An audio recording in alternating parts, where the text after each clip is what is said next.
So let's read this question. So this question says, which forces balance or unbalance can change the state of a body? Body की state को change कर सकते हैं, इसके corresponding देखिए आपने यहाँ पर 4 ऑप्शंस गिवन किए हुए हैं। तो चलिए इस क्वेश्चन को स्टार्ट करते हैं।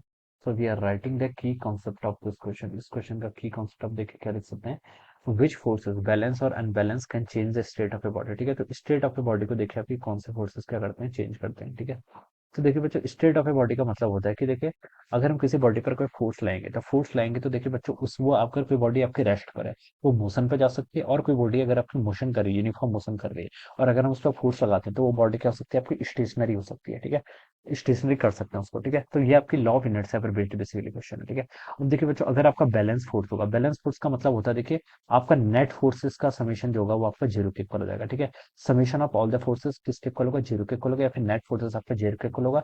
तो इस टाइप के फोर्सेस को क्या बोल देते हैं हम, बैलेंस फोर्सेस बोल देते हैं। क्या बोल देते हैं, आपका बैलेंस फोर्सेस। ठीक है, मान लीजिए जैसे कोई बैलून है, ठीक है, बैलून पर आप इधर से फोर्स लगा रहे हैं, अपने दोनों हैंड के बीच में उसको रखे हुआ है, इधर से फोर्स लगा रहे हैं F1, इधर से फोर्स लगा रहे हैं F2। ठीक है, तो अगर नेट फोर्स क्या होगा, इक्वल होगा, तो ये बैलून तो आपका क्या करेगा, बैलेंस। इसके शेप को हम डिस्टॉर्ट कर सकते हैं, लेकिन इसको हम मोशन की स्टेट में चेंज नहीं कर सकते। ठीक है, शेप चेंज कर सकते हैं लेकिन स्टेट चेंज नहीं करेंगे अगर आपका बैलेंस फोर्स लगा होगा। ठीक है, और अनबैलेंस फोर्सेस का मतलब होता है देखिए आपका there is some net force. ठीक है, जो आपका नेट फोर्स होगा it is equal to non zero, non zero के इक्वल होगा, मतलब there must be some unbalance forces. ठीक है, जिसके कारण आपकी बॉडी क्या हो सकती है, अपनी स्टेट को चेंज कर सकती है। कोई यूनिफॉर्म मोशन से मूव कर रहा है तो उसको हम एक्सीलरेट कर सकते हैं, या फिर कोई बॉडी अगर आपकी रेस्ट पर है तो वो क्या रहेगी, आपकी मोशन पे सेट हो सकती है। ठीक है, तो this will be the answer. तो विच फोर्स बैलेंस और unbalance can change the state of a body, तो हम बता सकते हैं कि स्टेट ऑफ ए बॉडी को चेंज करने के लिए आपका कौन सा फोर्स रिस्पॉन्सिबल है, आपका अनबैलेंस फोर्स। क्योंकि बैलेंस फोर्स के कारण नेट फोर्स जीरो होगा, नेट फोर्स जीरो होगा, तो state of the body will remains constant. ठीक है, तो अनबैलेंस फोर्सेस यानी कि देखिए बी ऑप्शन पे गिवन किया हुआ है,